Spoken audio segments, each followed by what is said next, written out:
I got my first experience with a dental microscope when I was a student.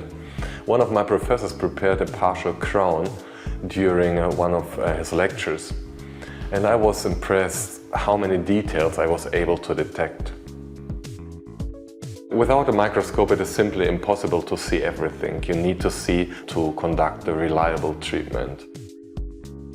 Well, in general dentistry, you are not able, for example, to see the distal part of a lower molar after caries excavation. And with the help of a microscope, you are able to check the fit of a matrix. Another benefit is that it's healthy to use a dental microscope because you always sit upright during your treatment and you don't have to bend yourself in order to be able to see anything. The dentist usually looks through the microscope at all times and you need an assistant, a dental nurse who hands you almost everything.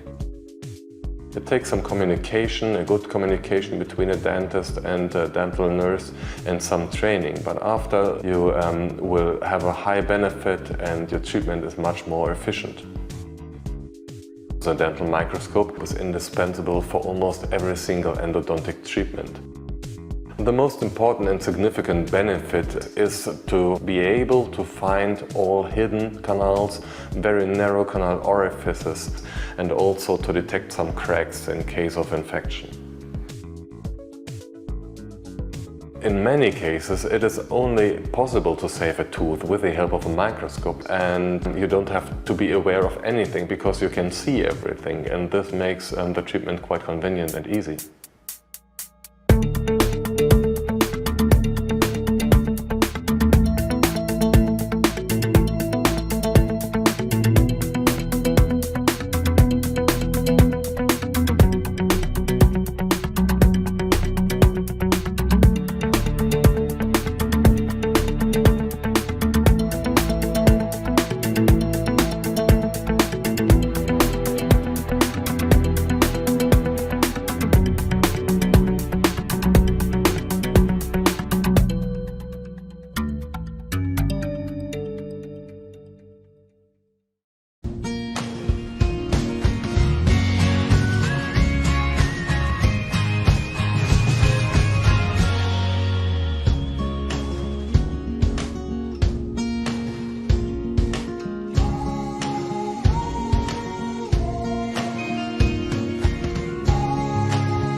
This is the base.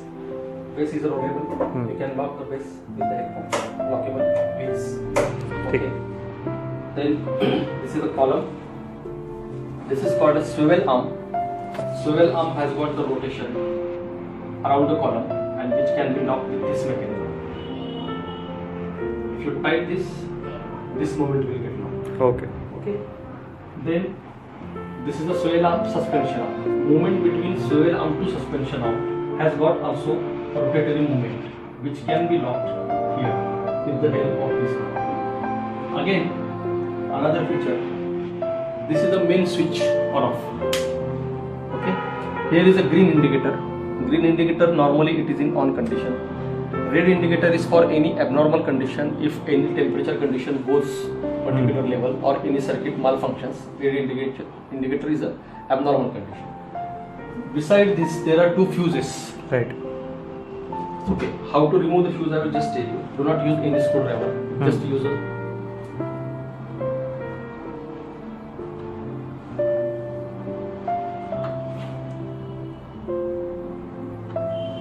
Got it. 1 ampere fuse. There are two fuses, and while fitting it, press it and then turn to. Sometimes if it is in loose condition, it will get.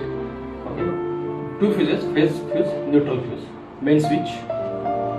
Again there is a feature, if you make it on and if cable is not inserted, LED will not power up. Okay. As soon as, because there is a sensing mechanism, you have to insert the cable and then light will appear.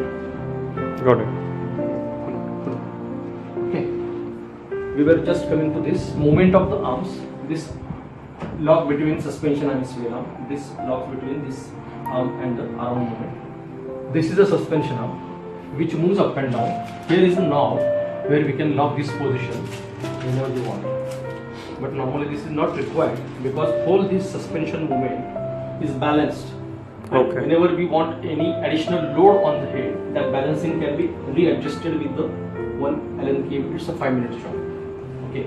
So this is the movement of the suspension, and then this movement of the head, what we can say as a horizontal movement, which can be locked with this knob. Okay. Normally this has to be in middle position. Again, this whole assembly as a head, we have another movement, this movement, we can say the lateral movement. Right. Lateral movement can be locked with this black knob. Okay. Then head has got swing movement. You can press this knob and then you can adjust this swing movement. Got it. And then normally this has to be in parallel to this. So you pull this knob towards outside, so it will get locked. Perfect. Okay. Again, this is the fine focus movement of 40 mm. This is in normal condition. You can adjust. If you want little to be loosened, you lose this knob, so it will get loosened. Don't lose it full, otherwise it will fall down. So don't keep it so tight or so loose. Keep it in the in middle. between. Okay. Again, this is the rotatable binocular tube tiltable, 5-step magnification, terminal plate locking knob. If we lose this, so we can lock this during this lateral position at right side and left side. Handle, you have to pull this and this one.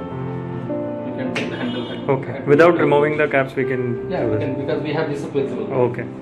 And last moment we can say, here is a spot illumination reduction with the help of this.